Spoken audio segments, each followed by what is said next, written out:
দর্শক, লিচুর বাজারের খবর জানাতে পাবনা থেকে যুক্ত হচ্ছেন আমাদের সহকর্মী শাহিন রহমান। শাহিন। রুহি, আমি এই মুহূর্তে দাঁড়িয়ে রয়েছি পাবনার ঈশ্বরদী উপজেলার আওতাপাড়া যে লিচুর পাইকারি হাট রয়েছে সেই হাটে দাঁড়িয়ে রয়েছি। এখানে আপনারা দেখতে পাচ্ছেন যে বিপুল সংখ্যক ক্রেতা বিক্রেতাদের কিন্তু আগমনে কিন্তু মুখরিত এখানকার হাট। আমরা যদি একটু দেখানোর চেষ্টা করি যে হাটে কি পরিমাণ লিচু দেখা এখানে উঠেছে। আসলে বিভিন্ন এলাকা থেকে পাইকার এবং খুচরা এবং পাইকার যারা রয়েছেন তারা কিন্তু এখানে এসেছেন।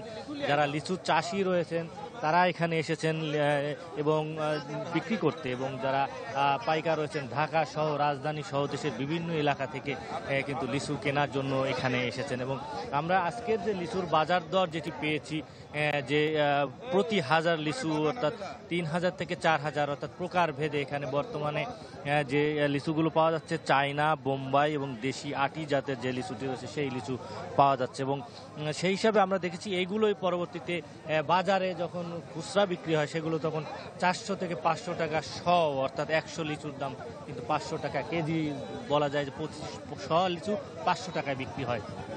অর্থাৎ এবছর লিচুর উৎপাদন কিন্তু আমরা যতটুকু কৃষি বিভাগের তথ্য এবং কৃষকদের কাছে তথ্য পেয়েছি যে তারা জানিয়েছেন যে এবার লিচুর উৎপাদন কিন্তু খুবই কম হয়েছে। কারণ আমরা শুরুতেই যে প্রতিবেদন করেছিলাম যে এবছর লিচু মুকুল কিন্তু এসেছিল 4 ভাগের 1 ভাগ, সেই হিসাবে এবার লিচুর উৎপাদন কিন্তু খুবই কম হয়েছে, যে কারণে এবছর লিচুর দাম কিন্তু অনেক বেশি।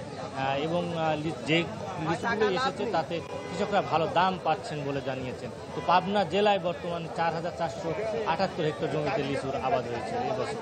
রুহি। শাহিন, আপনাকে ধন্যবাদ। দর্শক, এবার সবজির বাজারের খবর জানতে আমরা চলে যাচ্ছি রাজবাড়ীতে। সেখানে আমাদের সাথে যুক্ত হচ্ছেন সুমন বিশ্বাস। সুমন। রুহি, আমি এই মুহূর্তে রয়েছি রাজবাড়ী শহরের পাইকারি যে সবজি আড়ত সেখানে। আমরা এখানে এসে দেখছি যে বাজারে কিন্তু পর্যাপ্ত সবজির সরবরাহ রয়েছে এবং দামও তুলনামূলক কম, ফলে ক্রেতাদের মধ্যে একটি স্বস্তি দেখা দিয়েছে। তবে রাজবাড়ী বাজারে এই মুহূর্তে সবচেয়ে যে দামের সবজিটি রয়েছে সেটি হলো করলা এবং কচুরমুখী। এই সবজি দুটি নতুন হয়। প্রতি কেজি করলা বিক্রি হচ্ছে খুচরা পর্যায়ে 50 থেকে 60 টাকা কেজি, এবং কচুরমুখী কিন্তু বিক্রি হচ্ছে 60 থেকে 70 টাকা।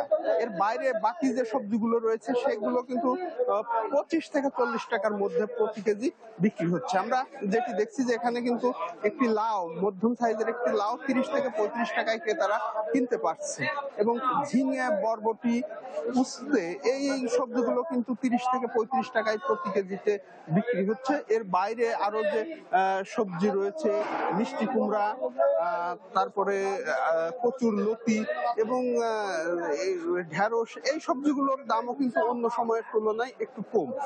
তবে সবচেয়ে কম যে সবজিটির দাম সেটি হলো গোল আলু। প্রতি কেজি গোল আলু কিন্তু খুচরা পর্যায়ে বিক্রি হচ্ছে 20 টাকা করে। ব্যবসায়ী এবং যারা সংশ্লিষ্ট রয়েছে তারা যেটি বলছে যে বাজারে পর্যাপ্ত সবজি থাকলেও ক্রেতা চাহিদা কিন্তু তুলনামূলক অন্য সময়ের তুলনায় কম। এর কারণ এই সময়ে কিন্তু প্রতিটি বাড়িতেই আম রয়েছে, ফলে কিন্তু ক্রেতা উপস্থিতি কম থাকার কারণে বাজারে কিন্তু এই সবজির দামে এই প্রভাবটা পড়েছে, দামটা কম।